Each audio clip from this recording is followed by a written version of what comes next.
Alrighty, fellas, let's talk about modifications. The best mod for your truck. You ready for this? Upkeep. Maintenance. That's the best mod for your truck. First and foremost. Alright, back her up a little bit. You need to have realistic expectations out of your truck. A lot of people think, let's take this Ford for example. 1,200 foot-pounds of torque. This thing is a monster. It is.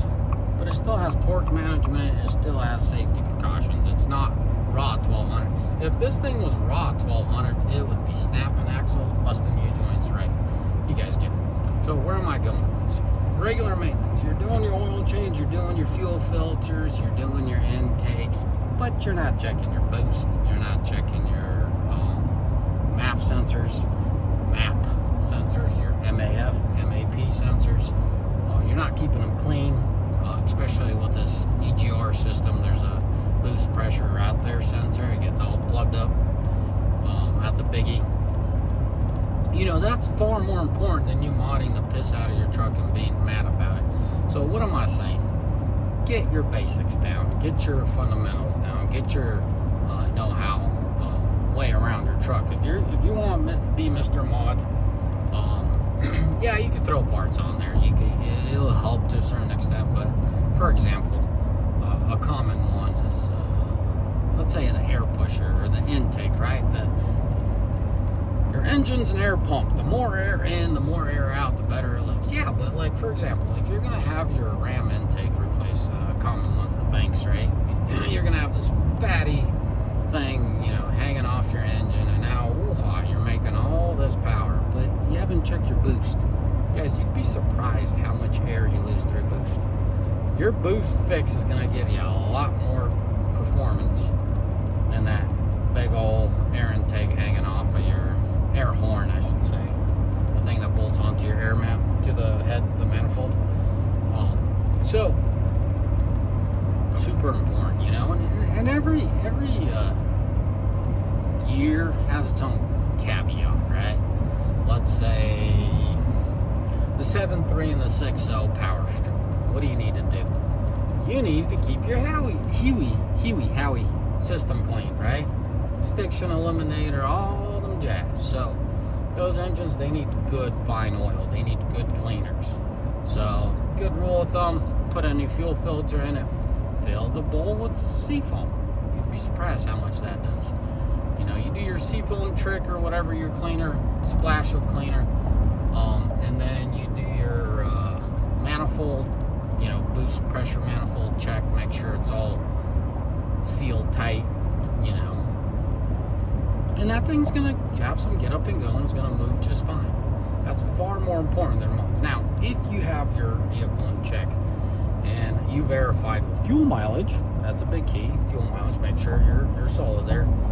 Then you can start modding, and yeah, I agree with you. More air in, more air out, but don't jump over yourself. Get your priorities in line. That's the best way I could say it. Now let's go back to the whole topic of little caveats or little hints each engine has, right? You have the 7.3 and the 6.0s with that, like what I said, right? But then you run that Arch oil or the AMS oil, Hasha Secret Stiction Eliminator. That's a big win-win on those trucks, right? Arch oil and the oil, or Stiction, the Hasha stuff, Stiction Eliminator and the oil, phenomenal. Back it up, clean it up, and then run some good oil. That engine needs some good oil. I mean, that's hydraulic fluid, essentially. So, where I'll tell you, Cummins a 12 valve or a 24 valve, unless you're pushing that thing every day, and I still don't know how you could push them in factory form all that much, because they're capable a lot more. Just some good old Rotella oil is just fine. Oil is a whole topic of its own, but if you're not pushing, meaning you're not building high heat, you're not stressing that motor out where it's making all this boost and heat and all that, heat is what fries the oil, right?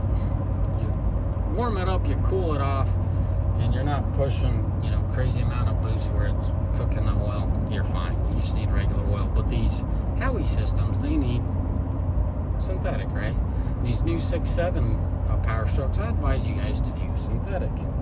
6.7 Cummins, they need synthetic. They just, you got hydraulics mixed into them. Well, the newer ones, you got hydraulics in the 6.7 Cummins.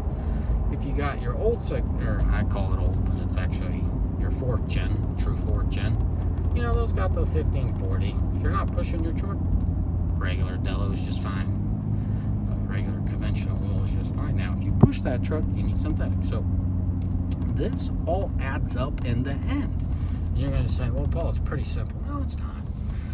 Let's just say you needed synthetic, but you ran regular oil and you pushed it. You didn't cool it off, this and that. Well, now your turbine's a little sticky.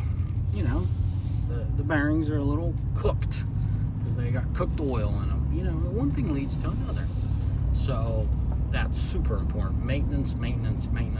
But sometimes you got to undo other people's mistakes. For example, if the guy needed synthetic, but he used conventional, extreme case scenario, these older diesels, and his turbos a little rough, right? When you spin the shaft, there's drag and there's resistance. You best believe there's oil cooked on those bearings.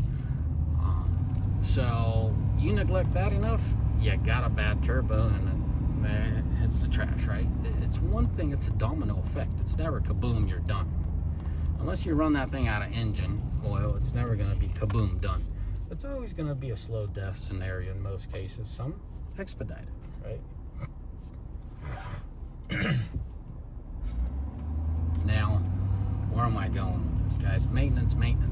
But these little caveats, a lot of people don't know. You'd be surprised. Let's talk electronics. You'd be surprised how many people have pulled their hair out and only to find out they've put an aftermarket MAF sensor. Man, I've had a handful of customers. Did you mess with the sensor? Half of them, I feel like they did not understand which sensor I was talking about. And then I'm bringing the truck. Like, this sensor right here is aftermarket. Where's the OEM one? Well, I don't know. Let me find it. You got to find an OEM sensor and put it in there, right? And half of my customers that mess with those sensors, half of them just had to put their old sensor back in and off they go, right? They pull a code and it says your MAF sensor is wrong. No, wrong. You're losing boost, so your calculations are off. That's why it's blaming the MAF sensor. Stuff like that. So maintenance, but biggest one is filters and good oils. You could never overdo it on oil, despite what people tell you. Oh, you're just wasting money. Well, you're carrying out soot. You're pulling all that crap out of that engine. You can't overdo oil changes, but you can underdo them. And what I mean, wait it off for too long, and it just, you know, if you understand molecules to a basic point, you know, you wear out a certain amount of molecules, then you got no lubrication, and then you're just grinding, essentially. So that's super important. So before you go out and spend thousands of dollars on modding the piss out of your trucks, take and look what's the weak spots in this or that engine and address it, verify it, and see what general public are getting out of their trucks as fuel mileage. And are you fitting in that guideline? Are you getting the same fuel mileage that the other people are getting? Is it relevant? Of course it's relevant. It's not all about power. You know, if your truck's a slug, you're probably getting poor fuel mileage as well. So there's a reason for it. So one thing leads to another, and you got to have it all in check, is what I'm trying to say here. So yeah, that's the best way I could put it. Would I mod my engine? It depends what I'm trying to do. I always use my trucks for towing, so OEM is good enough on most occasions. But you know, sometimes I get curious, so I'll try this and that. But the best mod is maintenance. That's the point of this story. Alrighty, fellas, as always, may the Lord bless you. May y'all mighty fine day. In the comment section, let me know. I'll go down a list in priority, which one I would do versus. I'll just prioritize them if you guys care to know. As always, God bless you. Bye.